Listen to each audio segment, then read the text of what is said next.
नमस्कार, मैं हूं संजय शर्मा। आप देख रहे हैं फोपियम यूपी। यूपी की सत्ता पता नहीं खुश होगी या दुखी। योगी मोदी जी का ये हाल देखकर पता नहीं खुश होंगे या दुखी, क्योंकि योगी को लग रहा होगा कि मेरे तो काम बन गया, विश्व गुरु की तो बैंड बज गई। इस अंजाम में इस लोकतंत्र में होगा क्या, ये तो मैं नहीं कह सकता, लेकिन लाखों नौजवानों का सड़कों पे आ जाना विदाई तो तय माना जा रहा है। दैनिक भास्कर के राजनीतिक संपादक केपी मलिक से मैंने विस्तार से बातचीत की है। रोचक बातचीत है, जरूर सुनिएगा। 4PM न्यूज नेटवर्क में बहुत बहुत स्वागत है केपी मलिक साहब, हार्दिक अभिनंदन आपका। बहुत बहुत धन्यवाद संजय जी। आज आप बड़े खुश भी लग रहे हैं, शर्ट भी आपकी अच्छी रहती है हमेशा। लेकिन जिस अरे भाई, प्रकार से जैन ने और जिस प्रकार से युवाओं ने करिश्मा किया है, तो आपके हौसले बुलंद नजर आ रहे हैं मुझे कुछ। नहीं नहीं, मुझे बुलंद ये है मलिक साहब, मुझे ये लग रहा है कि जब रावण का अहंकार नहीं रहा तो किसी एक विश्व गुरु का अहंकार कैसे रह सकता है। क्या घमंड है कि हम कुछ भी करेंगे और देश मर गया है, देश के लोग बोलेंगे नहीं, इतना अहंकार। अरविंद केजरीवाल के शब्दों में चौथी फेल राजा को इतना घमंड, इतना अहंकार। नौजवानों पे लाठियां बरसा दी, नौजवान पे गोली चलवा दी। जिस समय मैं आपसे बात कर रहा हूँ उससे कुछ देर पहले की जंतर मंतर पे खबर है, फिर वहां पे पथराव हुआ है पुलिस के छात्रों के बीच में। पूरे देश में एक ऐसी क्रांति आ गई है, बंबई हो, लखनऊ हो, बिहार हो, पटना हो। लेकिन मुझे सबसे ज्यादा चिंता मलिक साहब इस बात की हो रही है, ये गोदी मीडिया के एंकर एंकर ये पीटे जा रहे हैं। मैं ठीक नहीं मान रहा, कहीं कपड़े फाड़े जा रहे हैं। टाइम्स नाउ के, आज तक के, जी टीवी के इन पत्रकारों को पीटना ठीक नहीं है। लेकिन ये गोदी मीडिया जो नफरत की राजनीति करती हैं, एक शुभंकर मिश्रा है, मैंने पहले भी जिक्र किया था, सेक्स की दवा बेचता है। कह रहा है कि बंसल जी वो कौन सी गोली होती है जिसमें 2.5 मिनट में आपकी घोड़ा बन जाता है, भाषा देखिए, ऐसा लग रहा था कोई सेक्स शो देख रहा हूं मैं। और वो आदमी खुद को पत्रकार कहता है, हालांकि मैं एंकरों को पत्रकार कहता नहीं, सामने टीपी आती है। क्या कह रहा है वो? कह रहा है कि साहब देखिए अपमान हो गया। कह रहे हैं कुणाल कामरा ने कहा कि राम के, सीता के पति का नाम लेके नीता के पति को माल भेज दिया गया, बड़ा अपमान हो गया। पूरा देश देख रहा है कि सीता के पति भगवान राम की तुमने बाट लगा दी, तुम चोर हो, चंदा चोर हो, तुम मंदिर निर्माण में चोरी कर रहे हो, तुम चंदे में चोरी कर रहे हो, माल दे रहे हो नीता के पति को, इसमें कौन सा गुनाह हो गया। और कह रहा है कि अल्लाह नाम बचेगा, ये नारा लग रहा है। अरे भैया वो तो फैज अहमद फैज की कविता थी, पाकिस्तान में क्रांति की कविता थी। ऐसे ऐसे एंकर तो सेक्स की दवा बेच रहे होंगे और फिर वो आके क्रांति की बात करेंगे, तो फिर जनता तो फिर कुछ ना कुछ हिसाब करेगी ना। मैं हिंसा का मैं फिर पक्षधर नहीं हूं, लेकिन जो पिट रहे हैं लोग, माई छुपा दे रहे हैं अपना पब्लिक को देखकर। हम लोग तो जाते हैं, हमारा सम्मान होता है, लोग सेल्फी खिंचाते हैं। क्या जनता इसी दिन का इंतजार कर रही थी कि गोदी मीडिया के एंकर एंकरियों को ठीक किया जाए? आप दिल्ली के सीनियर जर्नलिस्ट हैं, 25 साल से आप मीडिया कवर कर रहे हैं, पार्लियामेंट कर रहे हैं, सम्मान है देश भर में आपका। ये एंकर एंकरनियां करें क्या? मालिक माल कमा रहा है, अंबानी अडानी की चैनल माल कमा रहे हैं, बेचारे पिट रहे हैं। क्या होगा? मुझे बड़ी चिंता हो रही है। कभी मलिक साहब आप बताइए कुछ। देखिए संजय जी, आपने दो चीजें अभी कही हैं कि जिस प्रकार से ये जंतर मंतर पे आंदोलन चल रहा है, इसमें कई सारी संजय जी चीजें ऐतिहासिक हुई हैं मेरे हिसाब से। कई सारी ऐतिहासिक अलग अलग एंगल पे हुई हैं, और वो कई इसलिए है कि आप मुझे बल्कि याद भी दिलाना। गांधी परिवार में भी जो है, मैं कई सारी ऐतिहासिक चीजें देख रहा हूं कि गांधी परिवार का कोई सदस्य, पुलिस उसको घसीट रही है और गांधी परिवार का कोई सदस्य नारे लगा रहा है बस में गिरफ्तारी के दौरान। आपने प्रियंका के नारे सुने होंगे, इस पे बाद में बात करूंगा। लेकिन आप ये देखिए कि ये कितना दुर्भाग्य पत्रकारों के लिए है। मैं संजय जी आज आपको बताऊं कि जब मैं पढ़ता था 12th क्लास में, तो मैं देखता था कि किसी प्रोग्राम में, किसी कहीं फंक्शन में, किसी रैली में, किसी आंदोलन में एक पत्रकार का कितना सम्मान होता था। और हमारे यहाँ संजय जी क्या हुआ कि जब हम कॉलेज में था, मैं उस टाइम पर, हमारे यहाँ किसान आंदोलन महेंद्र सिंह टिकैत ने 86 में शुरू हुआ था। तो वहां पे कई बार पीएम भी आए, सीएम भी आए, तो मीडिया आता था दिल्ली से। और उस दौरान दिल्ली में बीबीसी की टीमें आती थी या दूरदर्शन की टीम आती थी, या फिर वो जैसे विनोद दुआ का परख एक प्रोग्राम होता था, उस तरह की उनकी निजी चैनलों की टीमें आती थी। दूरदर्शन पे उनका प्रोग्राम चलता था, बाकी चैनल तो थे नहीं। तो जब वो लोग आते थे तो गांव वाले लोग उनका कितना सम्मान करते थे, और ये कोशिश करते थे कि ये हमारे घर पे खाना खाएं, ये हमारे यहाँ बैठ जाए तो हमारी इज्जत भी गांव में बढ़ जाए। तो मेरे मन में वहां से पैदा हो गया कि यार पत्रकार बनना चाहिए, हमें दूरदर्शन की इस टीम में होना चाहिए। और वही ललक, वही खसक मुझे दूरदर्शन ले आई संजय जी। और मैं भगवान की कृपा से 92 में दूरदर्शन के लिए काम करने लगा। और जब दूरदर्शन पे पट्टी चलती थी और कहीं हमारा नाम आ जाता था, और जब मैं दूरदर्शन के कवरेज में कवरेज कोई और ले रहा था दूसरा, और मैं पीछे चला गया एक नेता के पीछे, बाइट चल रही थी पार्लियामेंट में, और वो पार्लियामेंट की बाइट जब हमारे गांव में देखी, गांव प्रधान ने हमारे पिताजी को कहा, तुम्हारा लड़का तो यार पार्लियामेंट में उस मंत्री के पीछे खड़ा हुआ देखा मैंने, ये तो बड़ा आदमी हो गया। तो उस ललक को देखते हुए हम आज यहाँ पहुंचे हैं। मैंने बहुत लंबे समय तक दूरदर्शन के लिए किया, और मैंने ये सारे जो चैनल हैं इनको पैदा होते हुए देखा है संजय जी। दूरदर्शन के बाद जब टीवी 18 कंपनी बनी राघव बहल की, और एनडीटीवी कंपनी बनी प्रणव रॉय की, मैंने उस दौरान से देखा जब इसमें 4-4 5-5 लोग होते थे और हम पार्लियामेंट कवर करते थे, और हम कहीं भी हमने सबको बनते देखा है, चाहे वो जी न्यूज हो चाहे बाकी चीज हो। किस प्रकार का सम्मान होता था अगर किसी केंद्रीय मंत्री के घर पे हम लोग उसका इंटरव्यू करने चले जाएं, तो वहां स्वागत होता था, और ड्राइंग रूम छोड़ दिया जाता था कि अपने हिसाब से सेट कर लीजिए, और उनके ड्राइंग रूम की हालत बिगाड़ देते थे हम लोग। और आज ये हालत हो गई है पत्रकारों की। मैं 2010 में टीवी छोड़ दिया था संजय जी, क्योंकि अंत हो आज पत्रकार जो है मोबाइल कैमरा लिए हुए मंत्री के गेट के बाहर भिखारी की तरह खड़ा रहता है, और नेता हिकारत भरी नजरों से उसको डांटते हुए निकल जाता है। और कोई बड़ा नेता हो, कोई बड़ा सम्मानित नेता हो, शरद पवार हो, ममता बनर्जी हो, लालू यादव हो, कोई पुराना हो, या सोनिया गांधी हो, राहुल गांधी तक भी हो, कोई हो, आजकल तो छुटवैया नेता, जो बदतमीज नेता है भारतीय जनता पार्टी के, उनका रुतबा आप देखिए। तो ऐसे में आप पत्रकारिता करेंगे, लेकिन ये वहां भी चाटुकारिता कर रहे हैं। जब ये चाटुकारिता करेंगे, जब ये गोदी मीडिया बनेंगे, जब ये बेशर्मी दिखाएंगे, जिनका आपने लंबी चौड़ी अभी परिभाषा बताई है, जब इस तरह के लोग पत्रकार बन जाएंगे, तो संजय जी फिर तो यही होगा जो आज हो रहा है। वो जमाना छोड़ दीजिए कि जब पत्रकारों का सम्मान होता था, लोग कुर्सी खाली कर देते थे अगर किसी प्रोग्राम में, किसी रैली में कह रहे भाई पत्रकार हैं, बहुत वरिष्ठ पत्रकार हैं, इनका अपना एक सम्मान है। अब तो पत्रकारों की पिटाई हो रही है। संजय जी कौन जिम्मेदार है इसकी, पत्रकारों की पिटाई की? पत्रकारों की जो हुटिंग हो रही है वहां पे जंतर मंतर पे, और वो बच्चे इतनी हिकारत भरी नजरों से इनको देख रहे हैं। और एक लड़की के तो आपने देखा होगा, एक का तो माइक छीन के फेंक दिया, और ये कह दिया अब तुम यहाँ पे आए हो गोदी मीडिया, नारे लग रहे हैं। और ये दिल्ली में सम्मानित पढ़े लिखे बच्चे हैं, ये इसलिए इतना हो भी रहा है। अगर किसानों के आंदोलन में ये लोग फंस जाएं, किसी गांव के मामले में फंस जाएं, वहां तो पिट के आएंगे।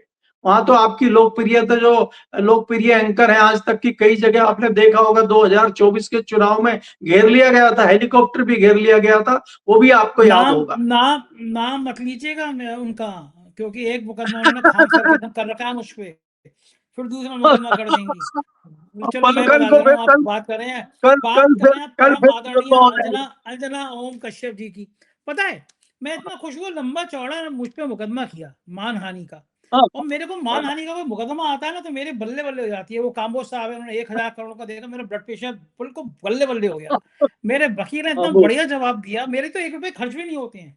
हैदर भाई से लेके कपिल सिब्बल तक कोई मुझसे 1 रुपए भी नहीं लेता है। मैंने कहा चलो हाँ, लड़ाई का मजा आएगा। तो अंजना ओम कश्यप जी अब जो है वो कंप्रोमाइज करना चाह रही है कि अब ये 4, उनका वकील कह रहा है 4 ट्वीट डिलीट कर दो। मैंने कहा भाई 1 ट्वीट डिलीट नहीं होगा, जहां मुकदमा करना हाँ, लड़ ले भाई, हाई कोर्ट लड़ ले, सुप्रीम कोर्ट लड़ ले, पूरा आज तक लड़ ले आके। लड़ने के तो मास्टर हैं हम, तो जगह से आते हैं, लड़ाई हमारे खून में है। तो मैं ये कह रहा था कि ये जो मोहतरमा का आपने नाम लिया, जो खुद ही एक दिन लाइव कह रही थी अंजना ओम मोदी, अब तुम जो लाइव ही कह रही हो अंजना ओम मोदी, तो इसमें मैं क्या कर लूंगा बताओ? पूरा देश तुम्हें अंजना ओम मोदी कह रहा है, तो फिर मैं क्या उखेड़ लूंगा भाई? तुमने अपनी फजीयत कराई खुद ऐसी है। अभी भी छात्रों को बता रही हैं कि ये पुलिस वाला घायल हो गया, ये गाड़ी चला दी गई।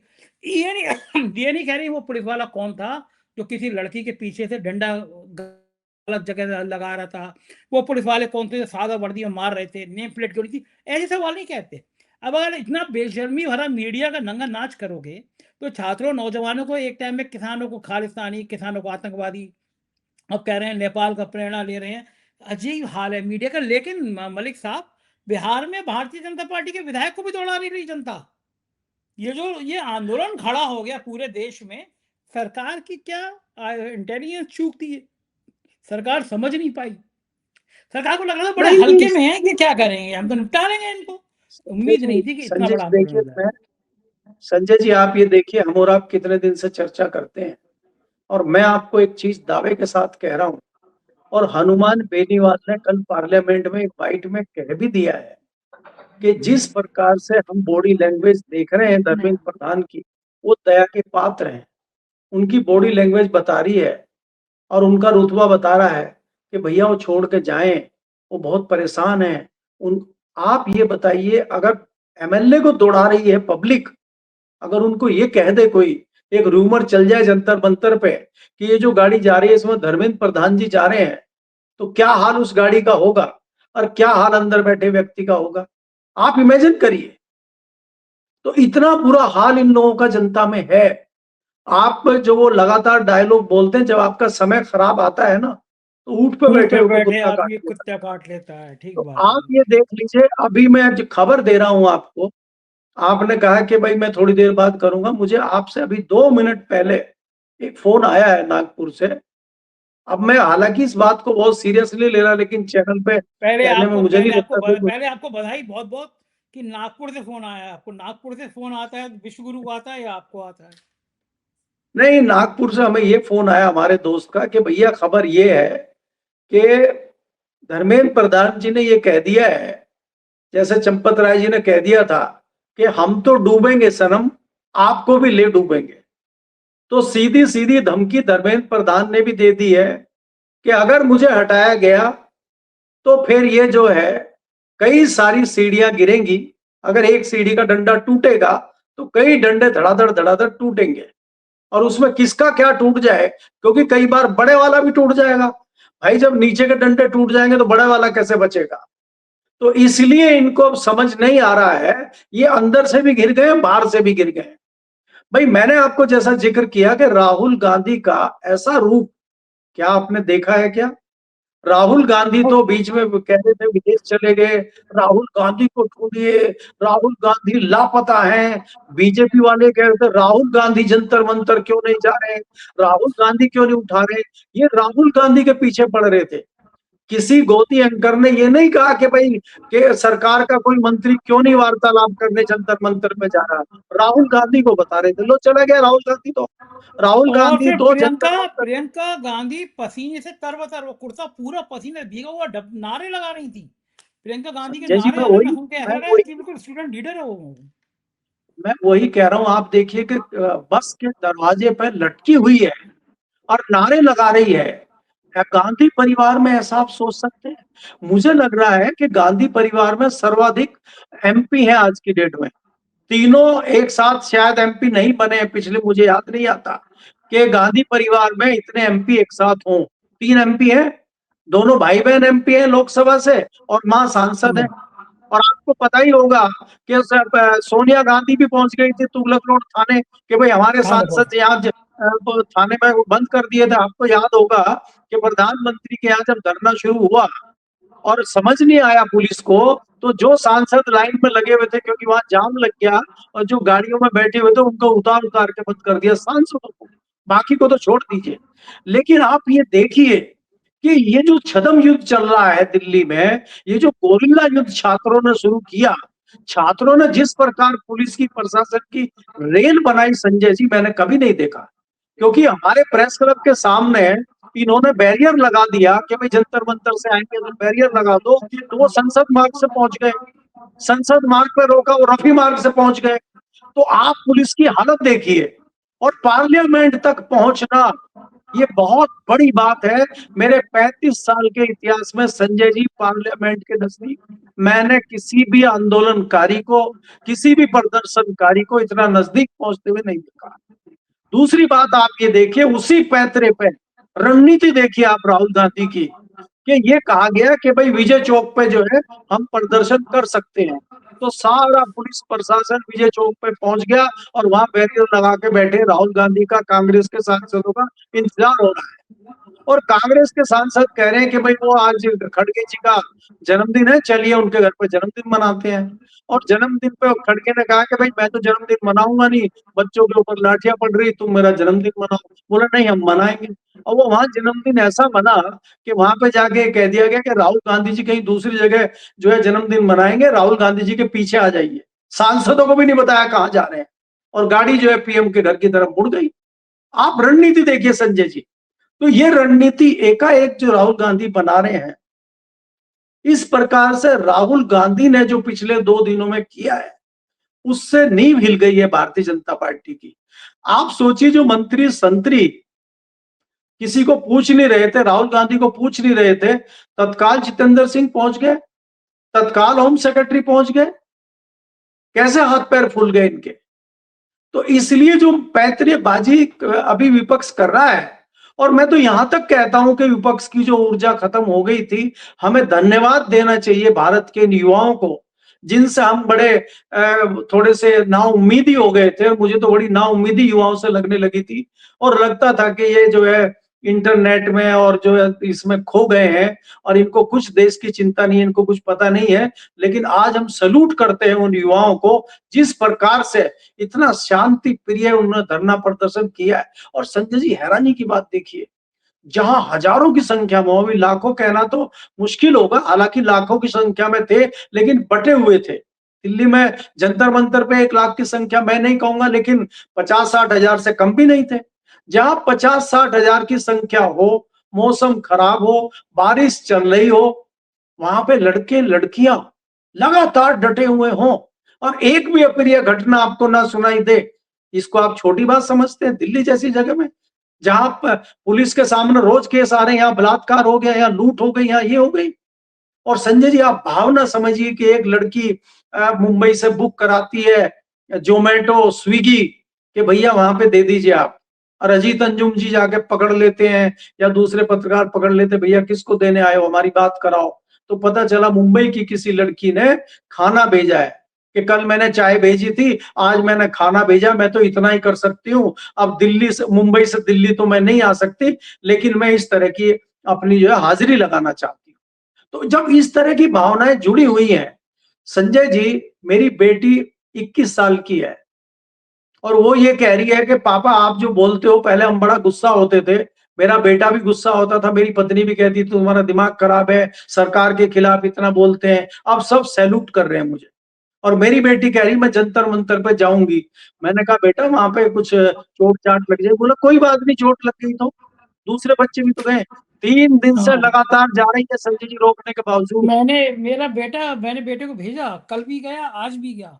मेरी बेटी अभी जी 18 साल की हुई है, आज उसका फोन आया कि मैं जा रही हूँ, क्या 4 PM का आईडी ले जाओ? मैं कहा बिल्कुल ले जा, बच्चों को जाना चाहिए। मैंने बेटे से कहा बेटा लाठी भी खा के आना, पुलिस लाठी चलाए, भागना मत। ये वो दौर है जब इतिहास लिखा जाएगा तो लिखा जाएगा कौन नौजवान इस क्रांति में शामिल नहीं हुआ। इस सरकार को, अहंकारी सरकार को जवाब देना चाहिए, जो अहंकार में उसको जवाब देना चाहिए, चाहे उसकी कुर्बानी कितनी भी बड़ी हो। तो मैंने अपने दोनों बच्चों से, बेटे बेटी से कहा जाओ, बिल्कुल जाओ। और बहुत अच्छी बात है, नहीं संजय नौजवानों जी, को इसके शामिल होना चाहिए इसके देश के। अलावा इसके अलावा संजय जी, उन बच्चों की हिम्मत देखिए। और सही कई बात है। बच्चे ऐसे हैं जो 18 साल से नीचे हैं, 18 साल से नीचे, वो पुलिस से पुलिस सवाल ऑफिसर। पूछ रहे हैं।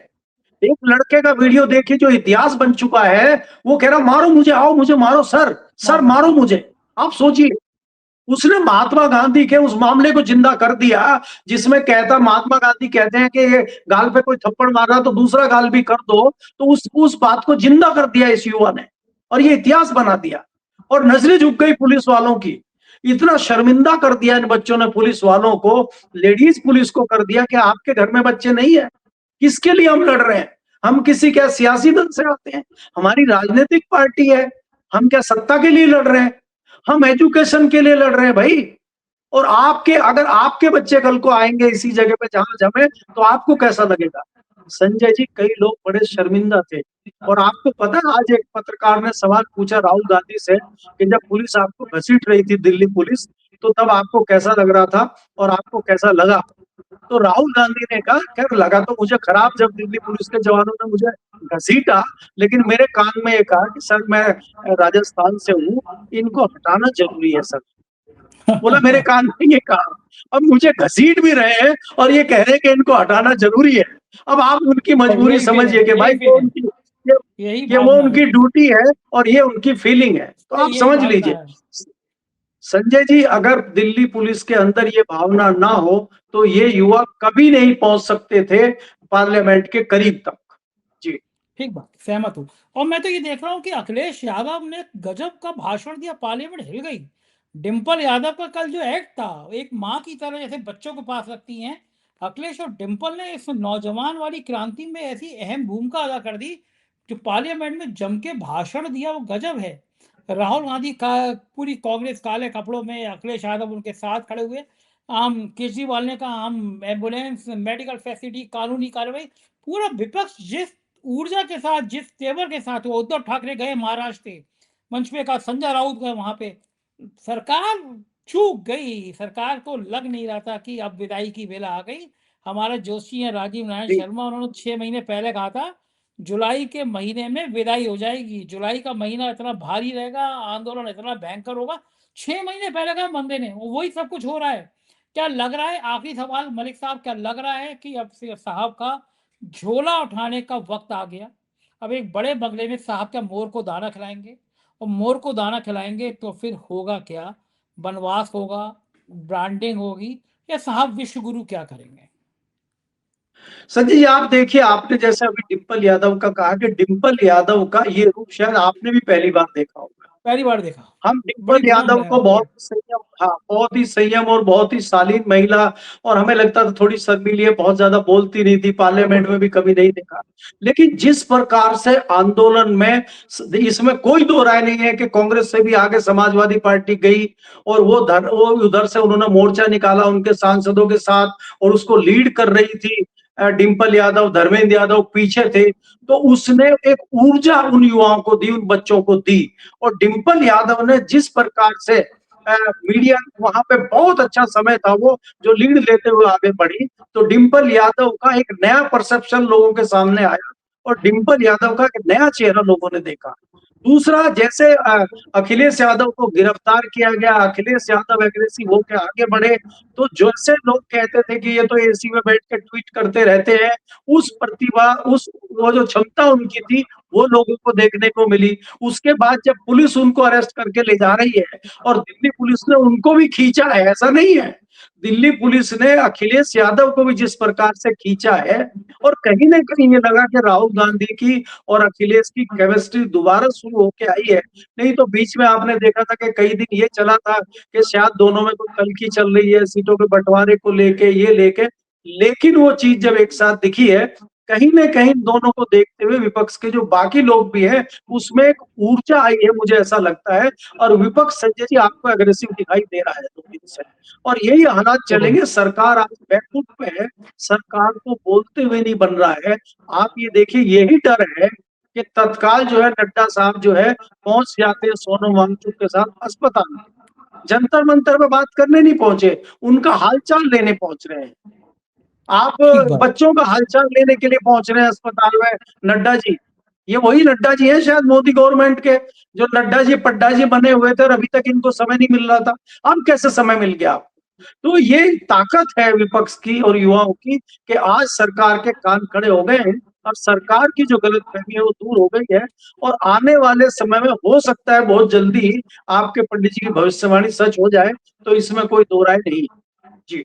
बिल्कुल ठीक कह रहे हैं। आज वो राजीव निगम आए थे, मेरा पॉडकास्ट कर रहा था, तो एक बड़ी बढ़िया लाइन कह रहे थे कि कुछ दिन पहले उन्होंने कहा था कपड़े सुखाओ तो क्लिप लगा के सुखाना, पता नहीं कब आपका चड्डा उड़ के कहीं पहुंच जाए। वो चड्डा उड़ ही गया, गायब हो गया इस आंदोलन में, चड्डा गायब है, और विपक्ष हमलावर है, विश्व गुरु कपकपा रहे हैं। बहुत बहुत शुक्रिया मलिक साहब, आपने मुझसे बातचीत की, थैंक यू। तो ये थे केपी मलिक जी, पूरी बातचीत आपने सुनी और मुझको यकीन है बातचीत पसंद आई होगी। आपके बच्चे हैं तो आप उनको समझाइए, भेजिए इस आंदोलन में। मैंने अपने बच्चे भेजे, मैंने अपने बेटे को भेजा, बेटी जा रही है, क्योंकि बच्चों को समझ में आ जाना चाहिए कि जब नौजवानों पर सत्ता हाथ डालती है तो उसका अंजाम क्या होता है। जब नौजवान सड़क पर आते हैं तो 70 और 80 साल की ये बुजुर्ग जो बुढ़ापे में भी देश को लूटने का काम कर रहे हैं, उनकी जान कैसे निकलती है। आप क्या सोचते हैं मुझे जरूर बताइएगा, मुझे आपकी राय का इंतजार रहेगा। शुक्रिया, थैंक यू।